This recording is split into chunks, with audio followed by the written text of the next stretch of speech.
Welcome to Lecture 3 of Introduction to Computer Architecture. I'm Simon Moore, and today I'm going to tell you about 8 great ideas in computer architecture. We're going to dig into these 8 great ideas in computer architecture, but let me give you an overview so you get a feel for the overall picture. First, we've got the design for Moore's law. In other words, how do we design for a particular silicon technology, and also thinking about advances in the actual implementation technology. How do we use abstraction to simplify design, both in the hardware and in the software? How do we make the common case fast? And this is something that's particularly underpinning for RISC processors, which we're going to focus on this course. We've also got performance via parallelism. How do we get parallelism within the processor itself? How do we use multiple processors, and what are the trade-offs?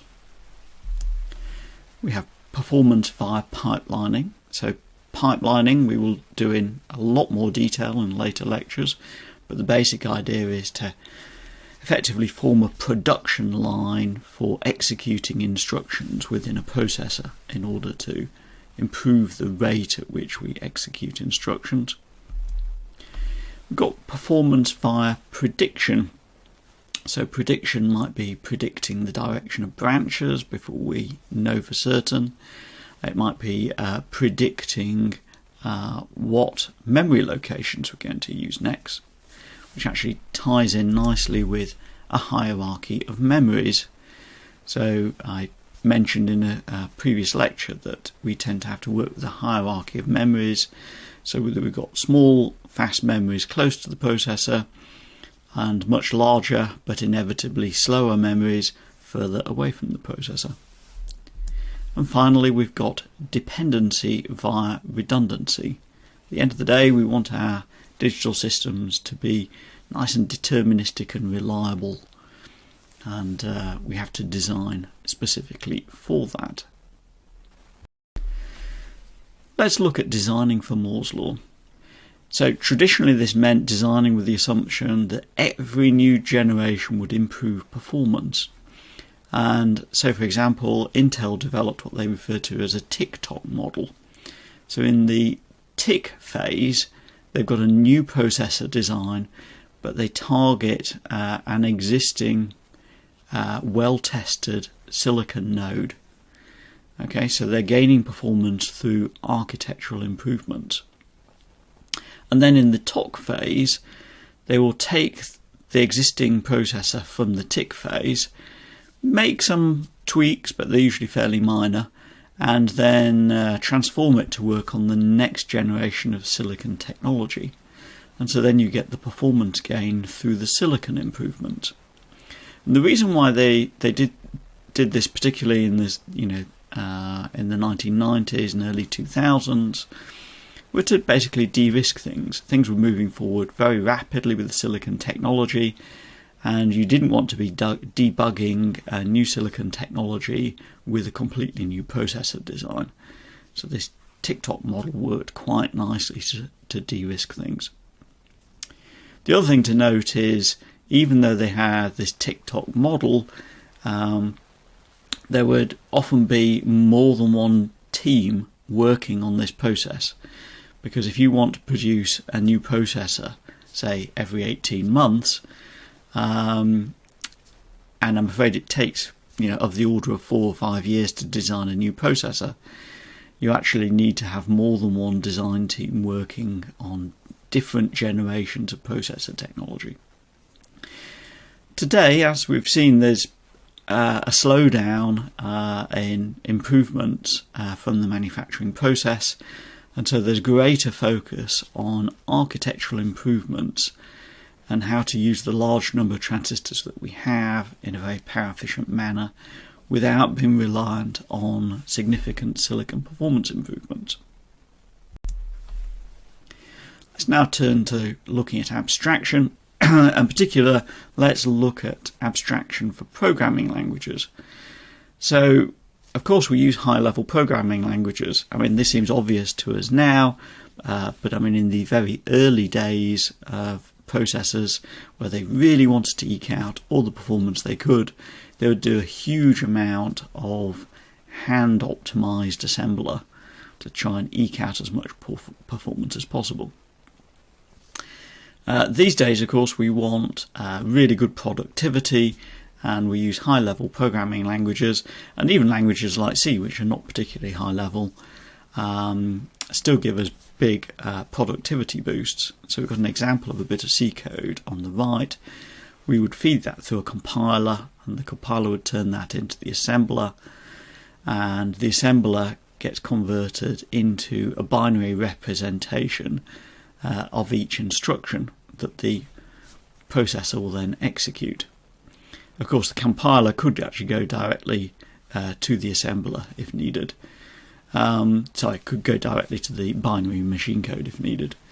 The assembler is still quite useful if you've got a human in the loop, because obviously the assembler, while it is a direct encoding of the binary, it is much easier to read by a human. Let's think about how we actually define performance.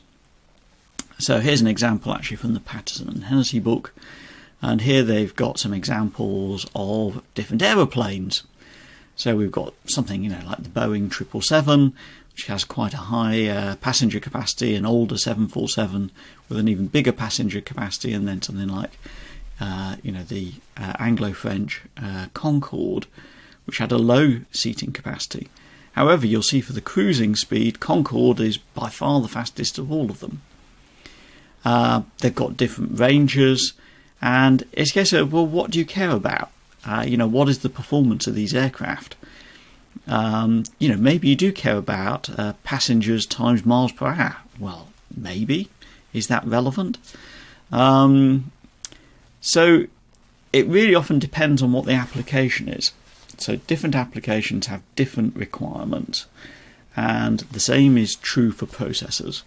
Okay, so it's hard to say that one processor is better than another from a performance point of view, unless you define what that performance is that you need.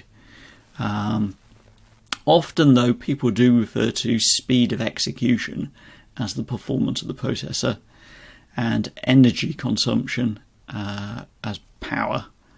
And of course, we've also got silicon area, which is another factor. We can also think about relative performance. So we can define performance to be 1 over the execution time.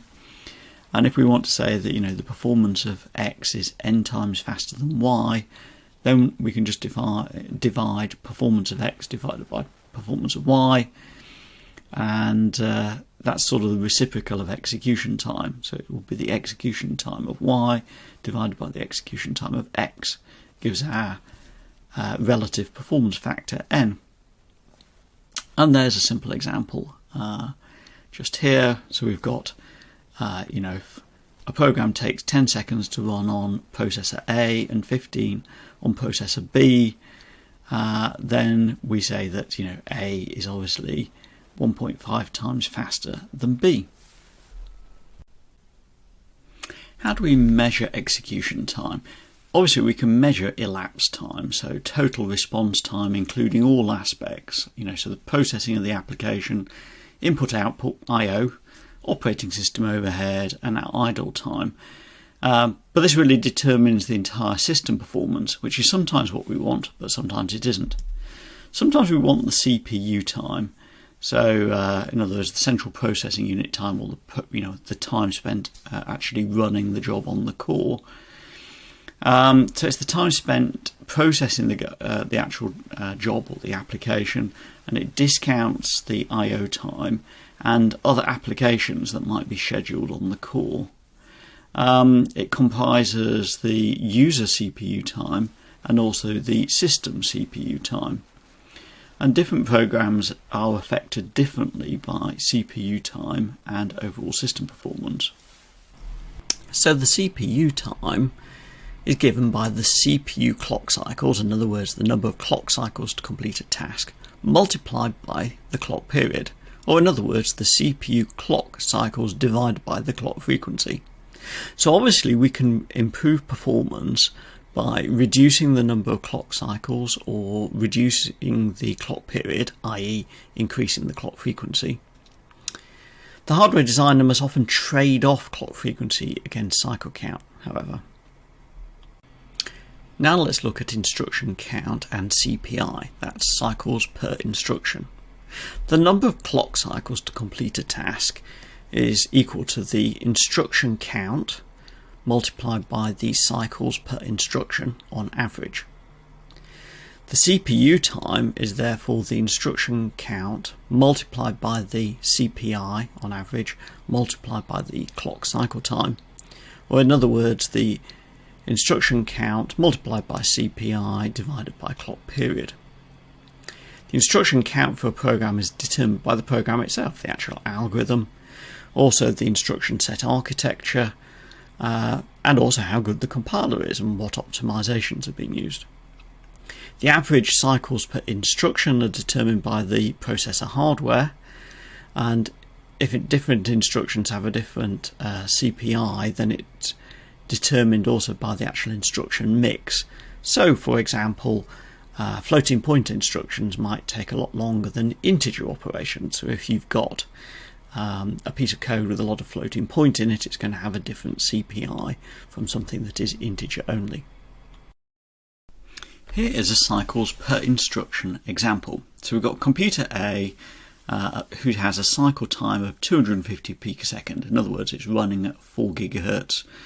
But it has a relatively poor CPI, so it takes 2 cycles on average to execute every instruction. On the other hand, we've got computer B, which has a much longer cycle time of 500 picoseconds, so it's running at 2 gigahertz. But it has a much better CPI, so it's got a CPI of 1.2. They've both got the same instruction set, so which one's faster and by how much? So if we just work through the equations, we see that for the same instruction count, CPU A is basically 500 picoseconds times the instruction count to complete the application, whereas CPU B is 600 picoseconds times the instruction count. So clearly A is faster, and at the bottom we can see it's faster by a factor 1.2. Let's look at CPI in a little more detail. So different instruction classes take different numbers of cycles to complete. So for example, integer operations, add and subtract are very quick. Integer divide is usually rather slower. Floating point operations are usually slower still. So the number of clock cycles is really going to determine by the sort of mix of instructions and the variation in CPI for those different instructions. So we can see from the equations here, just sort of explain that in a sort of concrete manner. And really when we quote CPI, we're looking at a weighted average of the CPI. In other words, the number of clock cycles to complete an application divided by the instruction count, and that's really composed of the CPI for every different class of instruction or every sort of instruction, and what proportion of those instructions exist within a particular application. Let's summarise performance. So the CPU time, that is the CPU time for a given application, is comprised of the number of instructions for that program multiplied by the number of clock cycles per instruction, the CPI, which is the mean clock cycles per instruction, multiplied by the time per clock cycle, which is the clock rate, or 1 over the clock frequency. What factors impact performance? Well, the actual programmer itself, of course, or the algorithm, actually impacts the performance. So we've got the actual instruction count, and also the mix of instructions impacts the average CPI. Similarly, the compiler, the optimizations the compiler does impacts the instructions count and the CPI. The instruction set architecture for the processor impacts the instruction count, the CPI, and the overall clock rate. Finally, we've got the actual design of the processor, and that impacts the CPI and the clock rate. And the implementation technology we use, what silicon node, that impacts the clock rate. Now, one of the key design choices, which is pivotal to the RISC philosophy, which we'll talk about in a later lecture, is to make the common case fast. A chap called Amdahl came up with the following law for sequential programs to look at the impact of overall performance if you optimize some aspect of the design. So Amdahl's law basically says that, we're looking at the execution time affected by the improvement divided by the amount of time that improvement is used, plus the executed in time of the sort of unaffected part of the program. So we've got a nice example here. If integer division is used 1% of the time, then making it 10 times faster results in a total improvement of just 0.9%. And that's quite an interesting one. It turns out that adding integer division to a processor tends to often muck up the design a bit. And you could easily end up with clocking the processor a bit slower. And you can see here that that's a bit tricky, because if you end up making the processor 1% slower on average, so you clock it 1% slower, then you've actually got a net loss. And in fact, quite a few early processors didn't support integer divide at all, and it was just a library function. Let's talk about parallelism. There are many forms of parallelism, and in later lectures we'll talk a bit about Flynn's classification. But note that parallelism really isn't helped by the control flow model, or the von Neumann model, because it is inherently sequential. So we can try and exploit some instruction level parallelism. In other words, try to execute more than one instruction in the same clock cycle. And this is the approach taken by superscalar processors, which are the higher end processors we have today. However, of course, these are limited by the fact that the underlying machine code is inherently quite sequential in nature. So you can only actually extract instruction level parallelism when you can still preserve the illusion of sequential execution. And so that tends to be quite limited. At a different level of abstraction, we can have thread level parallelism. So the idea here is that we're going to run some number n sequential threads of code on n processors, or we could have an n-way multi-threaded processor, or some combination of the two. And this helps, but of course it does put the onus on the programmer to write parallel code. And finally, we can have data level parallelism, and so this is where one instruction can execute on more than one item of data. And so we'll talk a little bit more about this in a later lecture as well. But there are basic ideas like vector processing, which are used in particular on graphics processing units today, and also on the higher end CPUs as well. So this allows you to do vector arithmetic, so vector adds, multiplies, and so on. And that's very good for doing graphics work and a lot of scientific computation. The next fundamental idea in computer architecture is pipelining. So the key idea here is it's sort of how to build a production line for executing instructions. So we want to break the execution of the instruction into a set of basic steps. So we have to fetch the instruction from memory, we decode the instruction and fetch registers, we execute the instruction, so we're going to perform arithmetic operations, If necessary, we will do memory access for load and store instructions, and finally we will write back any result to the register file. And the idea with pipelining is that when we're fetching one instruction, we should be decoding another one whilst executing another one, whilst doing the memory access for yet another, and so on. Okay, and this gives us another sort of level of parallelism, if you like. This is a really important concept, and there are many subtleties. So there are actually 2 lectures on this topic later on. Prediction is another fundamental concept, which we'll cover in part in this course, but actually is covered in even more detail in comparative architectures in part 2. So we use prediction to basically guess what might happen next in order to make the processor pipeline and memory subsystem more efficient. And there are different sorts of prediction. So we can have control flow prediction. So this is when we predict what instructions we might execute next. And that will include predicting the outcome of conditional branches.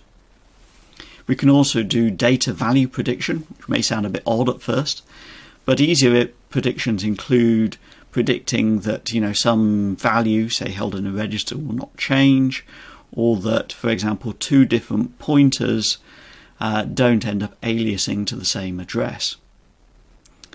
And finally, we can have data access pattern prediction, which is critical for caches. We'll talk about memory subsystems later.